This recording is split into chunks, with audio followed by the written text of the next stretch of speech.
Hey, it's Robert Ziegler and we are heading back into the Northern Cape, one of our favorite provinces to road trip.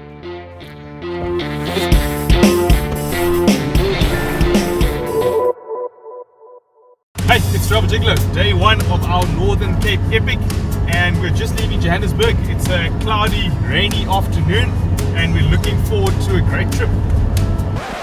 Okay, but before we get into that, a quick word on preparation. We like to prep well in advance for long trips, and this involves a few key things. Firstly, we prefer not to spend time in shops while we're on the trip or spend time shopping while we're on the trip. The idea is to get away from all of that stuff.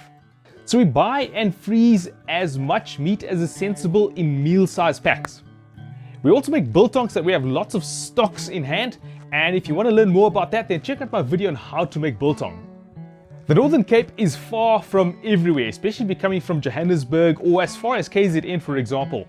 So it's far from everywhere, and everything inside of the Northern Cape is far from each other as well.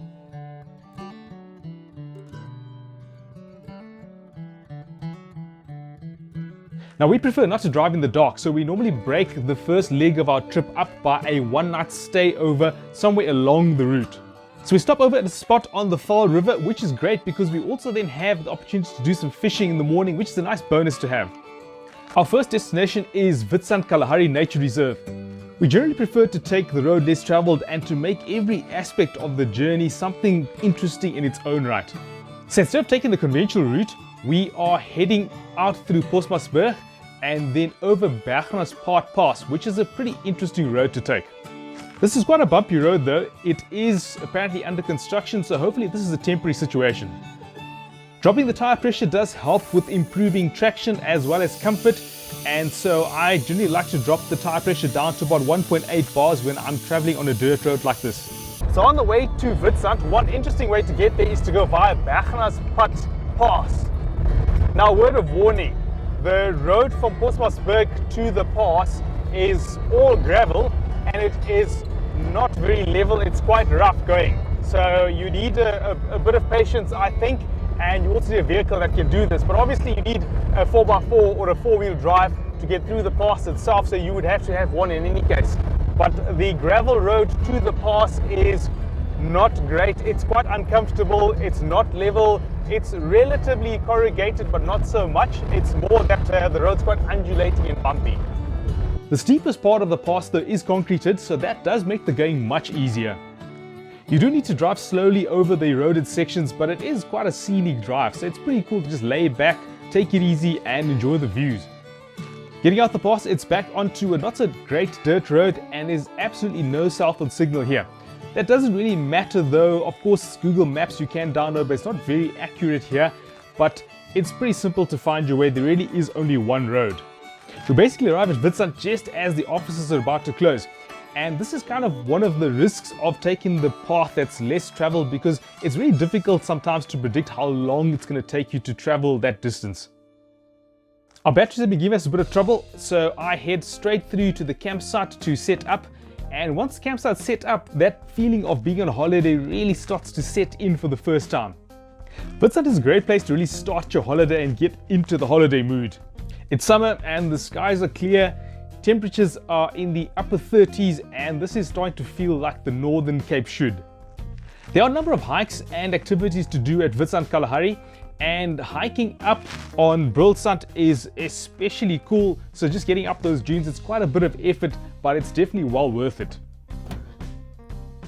Our next stop is the Galagadi Transfrontier Park, and that's about a 5-hour drive. One thing that's always apparent about the Northern Cape is how far things tend to be from each other. So getting from one place to another means driving and more driving and more driving. There is something really serene though about these miles of straight road and big blue skies, so the driving is a pretty cool experience though. Surprisingly though, we do have an uncanny amount of rain for this trip in what is supposed to be an arid or semi-arid area. The rain of course does give some welcome relief from the constant heat, but it can make driving on gravel roads a bit tricky, especially where there isn't good drainage. Having left Witstrand at midday, we're arriving at the Kalahari just as the gates are about to close. So we've had issues with our batteries from day one, and we had to stop in Uppington at a battery center to change a battery, one of the older batteries we thought might be the problem, and that did cost us a bit of time. Off the bat, the Kalahari is one of my favorite parks. If you're keen on big cats, then in my view, this is one of the best places to get good big cat sightings.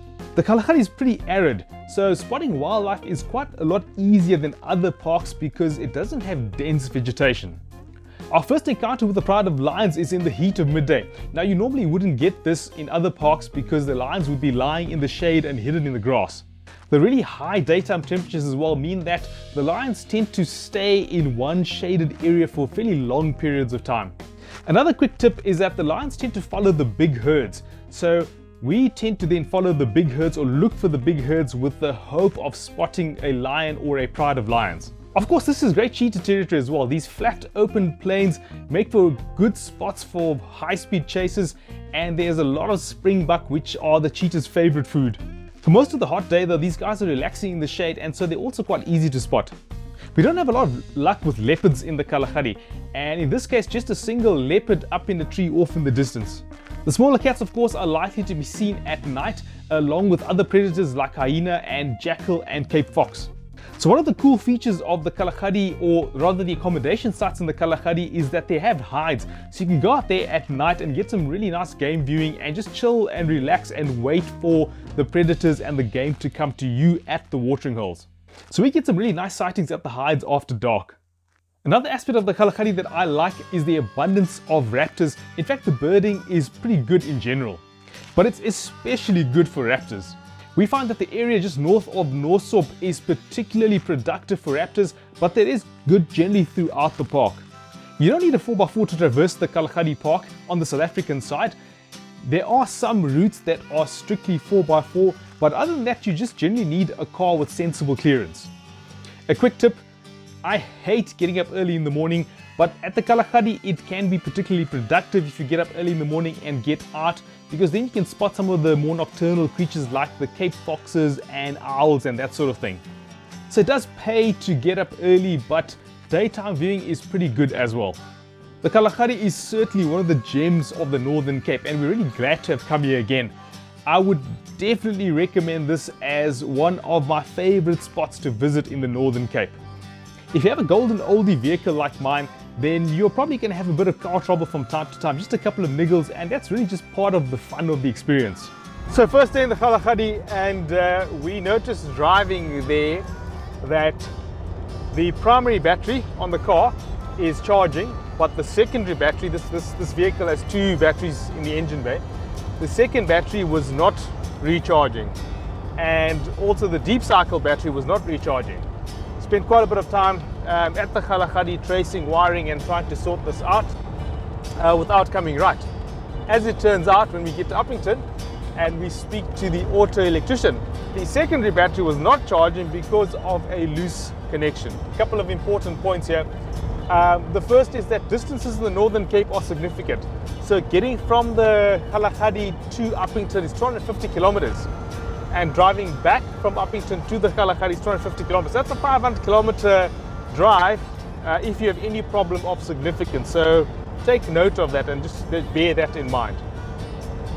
The second thing, and I think this is something which is really astounding, and it always catches me by surprise, pleasantly by surprise. All these small towns that we're going to, we find people that are so helpful, extremely helpful. So, it's amazing. We always have these experiences. I think it always does catch me by surprise when we go to these small towns and you've got a problem or you need to solve something, and people are so helpful and so friendly. And the same thing happened here, and it's a really pleasant experience, and kind of reinforces that holiday feeling, good vibes, and just something that love for traveling and seeing these people and these places in South Africa, and it's fantastic. And the rest of Southern Africa as well that we've traveled in. Our next destination is Ograbi's National Park, and surprisingly a little bit more rain as well. After getting pelted with the rain though, the sun does come out and gives us some amazing sunset views of the canyon. So having been thwarted by the rain on the first day or the first afternoon, then the only remedy is to get up really early in the morning and catch the sunrise coming over the falls. This is an amazing experience. It's truly still and quiet, and the only thing you can hear is the roar of the falls, and there's the orange sun rising up in the background. I truly believe that this is the best way to experience Augrabies Falls. Augrabies, though, note has a lot more to offer than just the falls, and a short drive into the park will bring you some amazing views too. These are dirt roads, but you don't need a 4x4 to do it. Because we're here in the summer, there is a little bit of water or some water crossings, and it has been raining quite a bit. But a short drive and the park opens up to some really fantastic arid landscapes going off into the horizon, and some really beautiful views of this massive canyon that's downstream of the falls. The falls are of course the main attraction, but I really do recommend that you make some time to get out into the park and experience the rest of the gorge downstream as well. The roads are pretty decent gravel roads, and if you're going to come all this way, then you might as well make time to see this as well. The IJs Richtersveld Transfrontier Park is our next destination, but that is quite a long drive. So for us, the journey is as important as getting to the destination. So we decide that we're going to stop over in Fjoldsdrift at the grocery, and that's kind of a midway stop. So along the way we pass through the famous little town of Pella, and if you're going to go to Pella, then you must try and do the Pella Pass as well. This is a journey basically to nowhere, but what a fantastic trip it is. All you need, of course, is a 4x4 and a sense of adventure. It's a little bit difficult to find the road to the start of the pass, but once you do get there, it's pretty simple to get through it because it's almost basically one road or one significant road through the pass. And there's some really fantastic views of these arid mountains, and you're right there in the valley in the center of these mountains, and it is a really cool experience. Our plan from here on is to stay off the tarred roads as far as is possible. We're going to try and take all the off the beaten track type roads. So we take what is pretty much a rural road, and it's quite a daunting trip because we don't see any cars for hours and hours. And after a really awesome trip, we finally arrive at the grocery, but it's after dark. The grocery is a great stopover. It's right on the Orange River, so a day of paddling and fishing is a really nice break in the journey. Going this route, of course, also gives you the advantage of being able to drive through Heldskloof Pass. There are two Heldskloof Passes, one in the Richtersveld Park and one outside here near Fjoldsdrift. This Heldskloof Pass route is famous for the stone cairns that have been put up here by people over many years, and of course, as with tradition, we've got to stop and build a stone cairn of our own. This road from Fjoldsdrift to the Richtersveld is one of the most remote roads that I've ever driven. It's basically kilometers and kilometers of open desert landscape with just the occasional farm fence and maybe a broken down windmill that gives you the indication that there is some sign of human life here. Actually, the Richtersveld Transfrontier Park is, in my view, possibly the remotest place in South Africa.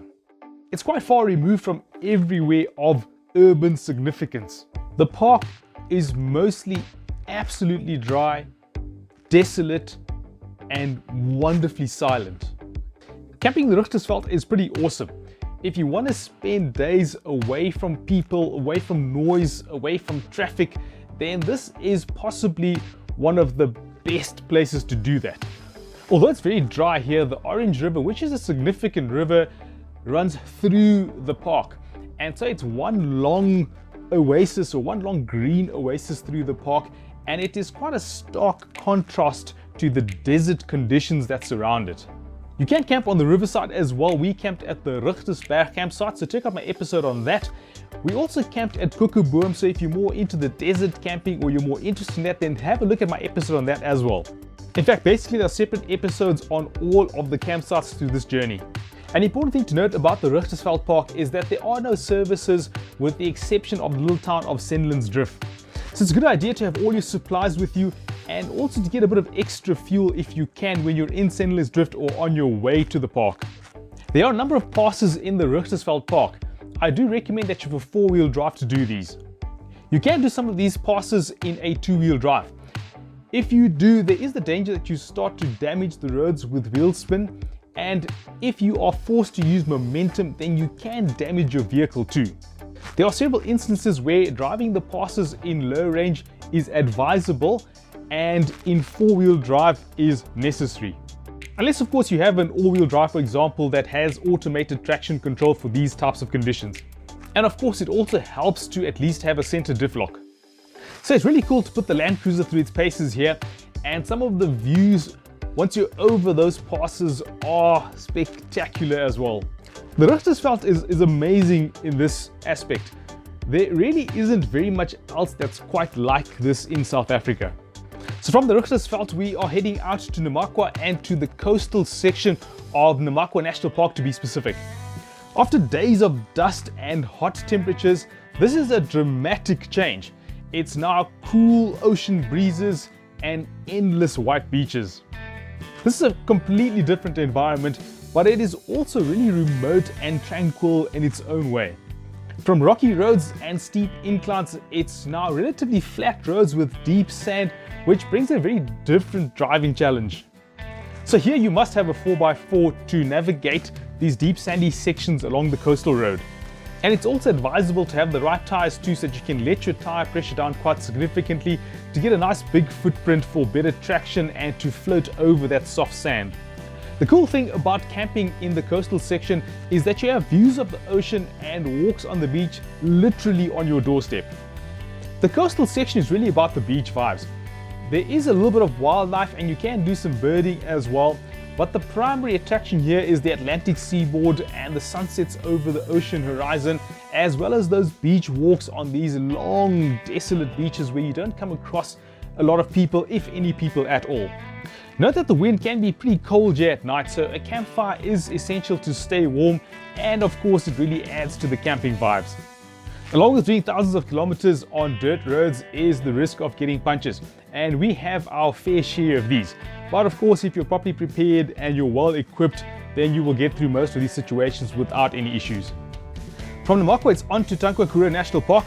Having underestimated the driving time to get here and also having had a punch along the way, we arrived pretty late.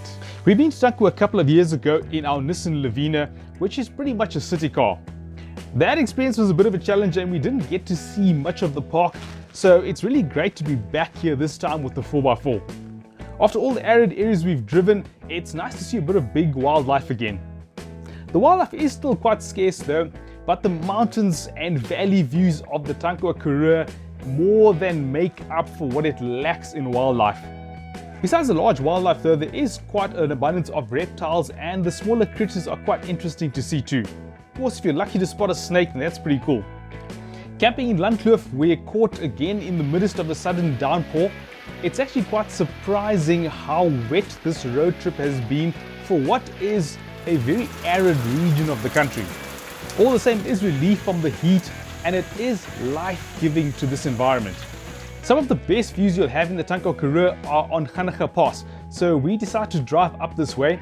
It is a very steep pass in parts, but the road's pretty good, so you don't need a 4x4 to get up there. You could get up there with any sensible vehicle with a little bit of clearance. If you're coming to Tankwa, then you should certainly drive up this pass. Heading out of the Tankwa to Sutherland, of course, we like to take the road that's less traveled and a bit more interesting, so we head over Obergs Pass. This is a really steep pass and it's quite a significant climb, but it does have expansive views of the Tankwa Karura. Unfortunately, at this point, we do have some car trouble. Roughly about 3/4 of the way up the pass, the kickdown cable gets stuck, and so we've got to limp from there all the way to Sutherland. Unfortunately as well, we haven't really filmed this part of the experience because it's been quite a long day and quite an exhausting drive. Obergs Pass is wonderful though, and I would love to come back here. Managed to get to Sutherland and do a semi-quick fix on the car, and now it's time to head home.